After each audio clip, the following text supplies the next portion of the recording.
반갑습니다. 우리 반갑게 인사 나누겠습니다. 반갑습니다. 네, 반갑습니다. 많이 피곤하고 지치시죠? 오늘 이 밤에 오직 여호와를 앙망한 자는 우리 주님께서 샘을 주신다고 말씀하셨으니 오늘도 말씀을 통해서 지친 영이 육이 회복되신 은혜가 있었으면 좋겠고, 무엇보다도 그 은혜로 정말 무덥고 피곤하고 지치지만 그 은혜로 살아가는 저와 여러분의 하루하루의 삶이 되기를 주님의 이름으로 간절히 축복합니다. 아멘. 제가 시간이 지나면 지날수록 저에게는 이 자리가 참 부담스러운 자리인 것 같아요. 그래서 시간이 지나면 익숙해져야 되고 편해야 되는데 참 이상하게도 시간이 지나면 지날수록 이 자리가 더 무겁게 느껴집니다. 그래서일까요? 예배가 있는 날은 기대하고 설레야 되는데 소화가 잘 안 됩니다. 제가 무슨 말씀을 드리고 싶은 거냐면 이 자리에 있다는 것 자체가 어차피 저의 능력도 아니고 제가 가진 어떤 것도 아니라 하나님의 은혜라고 저는 생각하고 있습니다. 그런데 말씀을 증거할 때 내가 아니라 성령 하나님께서 주의 종의 입술을 통해서 증거하게 해주시고, 일단 그 말씀을 통해서 우리가 믿음 안에 세워져 나갈 수 있도록 먼저는 저를 위해서 기도해 주시면 정말 큰 힘이 될 것 같고요. 그리고 맡겨진 일들을 감당하는데 지치지 않고 달려나갈 수 있을 것 같습니다. 정말 그런 마음으로 저를 위해서 기도해 주신다면 큰 힘이 될 것 같습니다. 오늘도 저를 위해서 함께 기도해 주실 것을 믿고 일단 그 기도에 힘입어서 준비한 말씀 함께 나누도록 하겠습니다. 오늘 우리가 잘 알고 있는 것처럼 삼손은 태어나기 전부터 이미 하나님께 바쳐진 나신으로서 점찍여진 사람이었습니다. 그런데 오늘 그 하나님께 바쳐진 삼손이 딥나에 갔습니다. 그러다가 어떤 처녀를 보고 돌아와서 부모님께 그 여자를 아내로 삼게 해달라고 때를 썼습니다. 그러나 부모는 할례도 받지 않은 블레셋 사람은 안 된다면서 삼손을 타일렀지요. 그럼에도 삼손은 뭐라고 얘기하냐면 내가 그 여자를 좋아하오니 나를 위하여 그 여자를 데려오소서라고 말하고 있다는 것입니다. 그런데 이것을 조금 더 우리가 이해하기 쉽게 번역해 드린다면 이렇게 말씀드릴 수 있을 것 같습니다. 그 여인이 첫눈에 내 마음에 쏙 들었습니다라고 말하고 있다는 것입니다.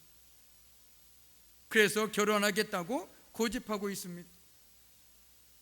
무슨 말을 하고 있냐면 삼손은 단지 지금 자기 눈에 보기에 그녀가 너무 좋아 보여서 결혼하려고 했던 것입니다.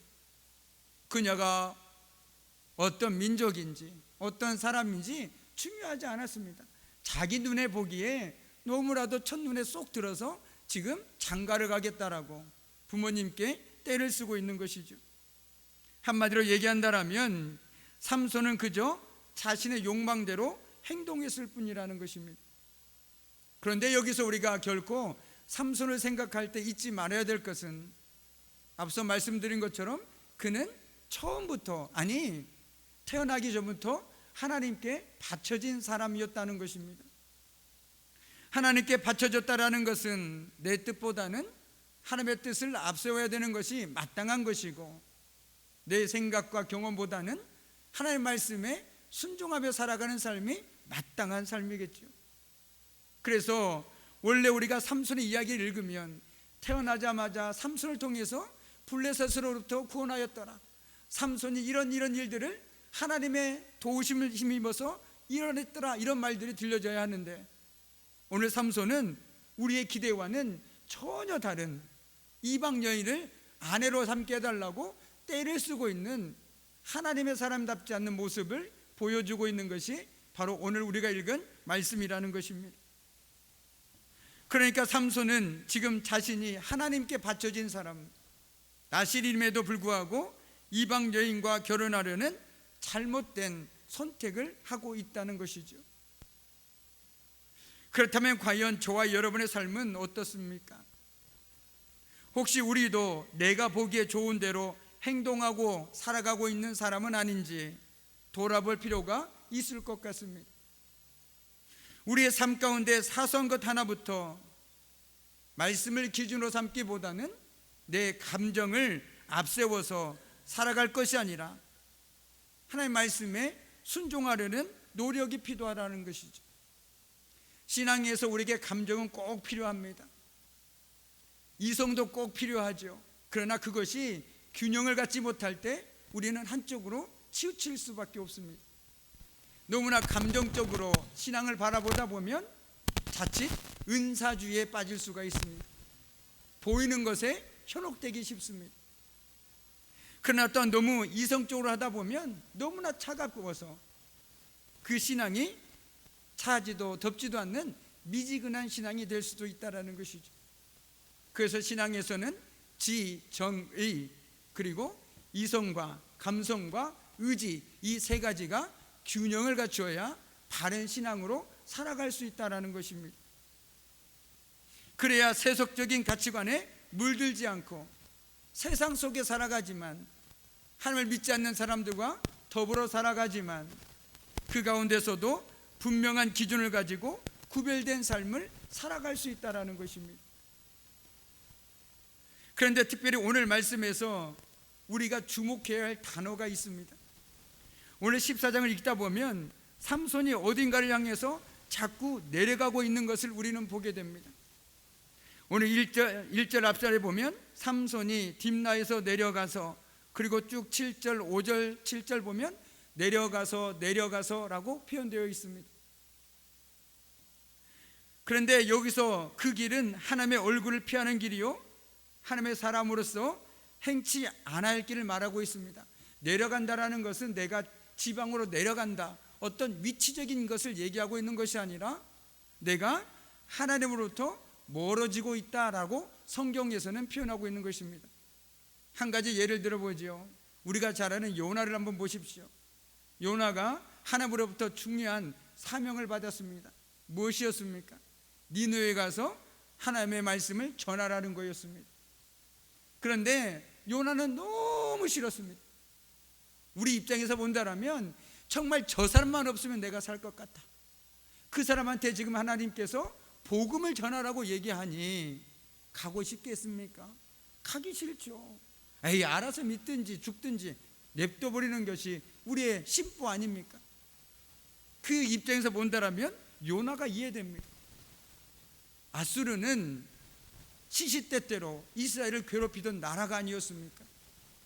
그런데 그 나라에 가서 지금 하나님께서 회개하라고, 돌아오라고, 그 복음의 소식을 전하라고 얘기하니 결코 마음에 들지 않았습니다. 그래서 거기에 보면 요나가 하나님의 얼굴을 피해서 욥바로 내려갔다라고 표현하고 있습니다. 성경에서 내려갔다라는 표현은 이처럼 하나님으로부터 또는 하나님의 뜻으로부터 멀어지고 있다라는 표현으로 보면 될 것 같습니다. 오늘 삼손도 마찬가지로 내려갔습니다. 이처럼 내려가는 신앙의 문제점이 무엇입니까? 지금 당장은 즐거움이나 편안함을 줄 수 있을지도 모르겠습니다. 하지만 결국에는 하나님과 점점 멀어진 데 그 문제점이 있다는 것이죠. 반대로 창세기 35장에서 야곱은 뭐라고 얘기하냐면 베델로 올라가자라고 얘기합니다. 지금까지 내려가는 인생을 살았던 야곱이 자신을 찾아오셔서 말씀하시는 하나님의 말씀을 듣고 베델로 올라가자라고 얘기합니다. 내려가는 것이 하나님과 멀어지는 것이라면 올라간다라는 것은 무엇이겠습니까?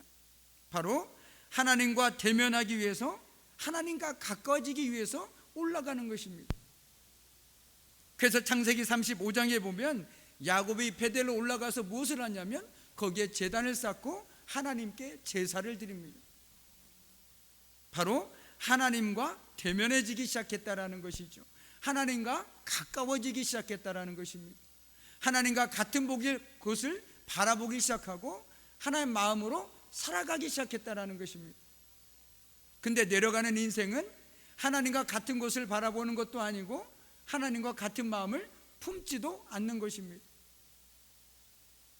그러니까 오늘 야곱은 하나님과 대변하기 위해서 올라가는 인생을 살았고, 반대로 삼손은 하나님과 대면하는 것이 아니라 멀어지는, 내려가는 인생을 살고 있다는 것을 우리는 기억해야 한다는 사실입니다.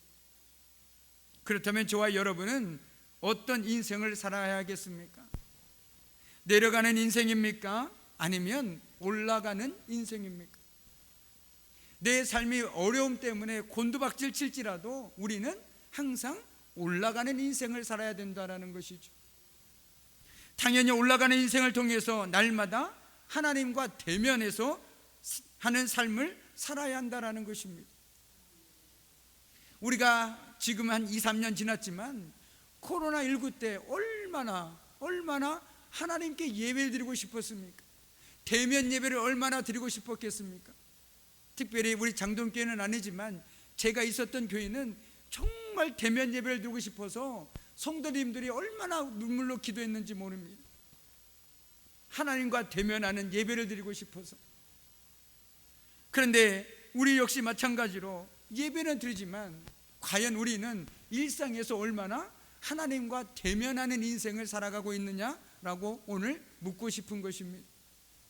바라기는 날마다 하나님과 대면하는 삶을 통해서 내가 고생할 때 나의 간구를 들어주시고, 내가 가는 길 어디에서나 나와 함께 다니시면서 보살펴 주신 그 하나님을 온전히 의지하며 살아가는 저와 여러분이 되기를 주님의 이름으로 간절히 축복합니다. 아멘. 우리 4절 말씀을 함께 읽도록 하겠습니다. 4절 말씀입니다. 그때 블레셋 사람이 이스라엘을 다스린 까닭에 삼손이 틈을 타서 블레셋 사람을 치려 함이었으나 그의 부모는 이 일이 여호와께로부터 나온 것인 줄을 알지 못하였더라. 아멘. 우리가 여기서 오해하지 말아야 할 것은 삼손이 블레셋으로 가서 블레셋의 여인과 결혼하는 것이 하나님의 계획이었구나, 이렇게 생각하면 안 됩니다. 이것은 하나님의 계획이 결코 아니었습니다. 하나님은 이 결혼을 직접 계획하지는 않으셨지만 삼손의 잘못된 선택까지도 블레셋의 압제로부터 이스라엘을 구원하기 위한 섭리의 하나로 삼으셨음을 우리들에게 보여주고 있다는 것이죠. 이와 같은 예가 또 성경에 많이 있지만 그 가운데 하나가 바로 요셉 아닙니까? 요셉의 형들의 경우에서도 우리는 이와 비슷한 경우를 찾아볼 수 있습니다. 그들은 요셉을 미워해서 그를 잡아다가 이방인의 손에 팔아 넘겼습니다. 그러나 하나님은 그들의 허물을 탓하시기보다 오히려 팔려간 요셉을 통해서 그 형들은 물론 당시 온 세계의 많은 사람들을 기근으로부터 구원하지 않으셨습니까? 요셉이 애굽으로 팔려간 것은 하나님께서 계획하신 것이 아니었다는 것입니다. 그러나 하나님께서는 잘못된 선택과 잘못된 것을 통해서도 합력하여 선을 이루어가신 분이시라는 사실을 우리는 기억해야 한다는 것입니다. 그러므로 우리는 하나님의 일을 함에 있어서 정말 중요한 일인데요, 내가 없으면 안 된다는 생각은 버려야 한다는 것입니다. 하나님은 하나님의 뜻을 이루심에 있어서 어떤 것에 구애받거나 방해받지 않으십니다. 설령 하나님의 뜻을 이루기 위해서 택함받은 사람은 실패하고 좌절할지라도 하나님의 계획은 조금도 어긋남 없이 이루어진다라는 사실이라는 것이죠. 그러므로 하나님의 일을 할 때 겸손하고 겸허한 자세로 임해야 하는 것은 너무나도 당연한 것입니다. 세상에 나보다 더 훌륭하고 성실하며 충성된 사람들이 얼마든지 있음에도 불구하고 저와 여러분을 선택하신 하나님의 은혜를 늘 기억하는 저와 여러분이 되어야 된다는 것이죠. 그렇다면 오히려 그 일을 할 수 있음에 감사하고 그 일을 하나님의 은혜로 감당할 수 있음에 한없는 은혜에 감사하며 기뻐하는 삶을 살아갈 수 있지 않겠습니까? 우리가 늘 하나님의 일을 함에 있어서 정말로 잊지 말아야 할 것은 내가 하는 것이 결코 아니라는 사실입니다. 그래서 하나님의 일을 하실 때는 내 힘을 빼고 하나님께서 나를 통해서 일하시도록 나를 온전히 내어드릴 수 있어야 한다는 사실을 우리는 기억해야 하는 것입니다. 내 힘이 들어가면 들어갈수록 하나님의 일은 더 어려워지게 됩니다. 나를 통해서 하나님의 역사하시는 것이 아니라 오히려 우리가 하나님의 일에 걸림돌이 될 때가 부지기수더라는 것이죠. 저와 여러분이 하나님의 일을 할 때 늘 겸손하고 겸허한 자세로 하나님께 귀하게 쓰임받는 도구의 삶을 살아가기를 다시 한번 간절히 소망합니다. 아멘. 6절 말씀에 보니까 여호와의 영이 삼손에게 강하게 임하니 그가 손에 아무것도 없이 그 사자를 염소 새끼를 찢는 것 같이 찢었으나 그는 자기가 행한 일을 부모에게 알리지 아니하였더라 라고 기록합니다. 삼손은 육체의 정욕을 쫓아서 하나님의 뜻에서 벗어난 그릇된 길로 가다가 위기를 만났습니다. 하지만 하나님은 그러한 삼손조차 버리지 아니하시고 능력을 부어주심으로 위기를 극복하고 장차 사사로서의 사명도 감당하게 해 주셨습니다. 심지어 삼손은 이전에 자신이 죽인 사자의 시체에 있던 꿀을 취해서 먹었습니다. 그럼으로써 나실인의 규례 중에 시체를 가까이 하지 말라는 조항을 어기기까지 했습니다. 이것은 무슨 말입니까? 하나님의 말씀을 지키지 않았다, 순종하지 않았다라고 바꿔 표현할 수 있습니다. 이처럼 오늘 말씀을 보면 삼손은 하나님의 말씀을 알고도 그 말씀대로 살아가지 않았습니다. 아는 것이 중요한 것이 아니라 내가 아는 만큼만이라도 살아가는 것이 더 중요하다는 사실을 우리는 잊지 말아야 된다는 것이죠. 많이 안다고 해서 내 믿음이 좋은 것이 아니라 아주 조금만 알아도 거기에 내 삶과 내 모든 것을 걸고 살아가는 사람이 믿음이 좋은 사람인 것입니다. 오늘 자신의 눈에 좋아 보이는 것은 무엇 하나 금하지 않고 삼손은 그대로 살았습니다. 한마디로 제멋대로 살았다는 것이죠. 하나님께서 금하신 이방 여인과 결혼하려 했고 하나님께 바쳐진 나신이로서 만져서는 안 되는 주검을 만졌고 부정한 음식을 먹었습니다. 성도된 우리는 눈에 좋아 보이는 대로 행하며 살아가는 사람들이 결코 아니죠. 우리는 하나님의 말씀에 순종하며 살아가야 할 이 시대에 또 다른 나실인들이 아니겠습니까? 하나님께 바쳐진 사람들이 아니겠습니까? 그러므로 우리는 세상 사람들과 다른 방법과 방향으로 삶을 살아가야 합니다. 아니, 살아갈 수밖에 없습니다. 내 안에 하나님의 말씀이 꿈틀대고 있다면 말이죠. 내 안에 하나님의 말씀이 역사하고 있다면, 하나님의 말씀이 나를 이끌어가고 있다면 다른 삶을 살아갈 수밖에 없습니다. 설령 우리 눈에 좋아 보이는 것이라 할지라도 하나님의 뜻이 아니라면 내려놓고 포기할 줄 알아야 하는 것입니다. 하나님이 노하면 설령 마음에 내키지 않더라도 기꺼이 끌어안을 수 있는 믿음이 있어야 한다는 것이죠. 이것이 바로 믿음의 사람들 아닙니까? 그렇기 때문에 믿음의 사람들은 세상 사람들과 다른 삶의 모습을 보여주고 있는 것 아닙니까? 그냥 나는 말씀대로 살았을 뿐인데 세상 사람들과 엄연하게 구별이 되더라는 것이죠. 바꿔 얘기한다면 내가 세상 사람들과 구별되지 않는 삶을 살고 있다면 나는 말씀대로 살고 있지 않다라고도 우리는 생각해 볼 수 있습니다. 왜요? 하나님의 말씀과 세상의 말은 늘 충돌할 수밖에 없거든요. 그 충돌하는 삶 속에서 내가 세상에서 구별되지 않는 삶을 살고 있다면 내가 세상에 타협했거나 하나님의 말씀과 상관없이 살거나 둘 중에 하나가 아닐까 생각되어집니다. 그래서 믿음이라는 것은 참 어려운 삶입니다. 믿으면 된다, 믿음만큼 쉬운 것이 없다라고 말씀하신 분도 있지만 정말 믿음으로 하루를 살아가려고 몸부림쳐 본 분이라면 믿음대로 살아간다라는 것이 얼마나 어려운지 새삼 깨닫게 되어질 것입니다. 내가 알긴 아느나 그 안대로 살아가는 것이 얼마나 어렵습니까? 한 가지만 예를 들어보죠.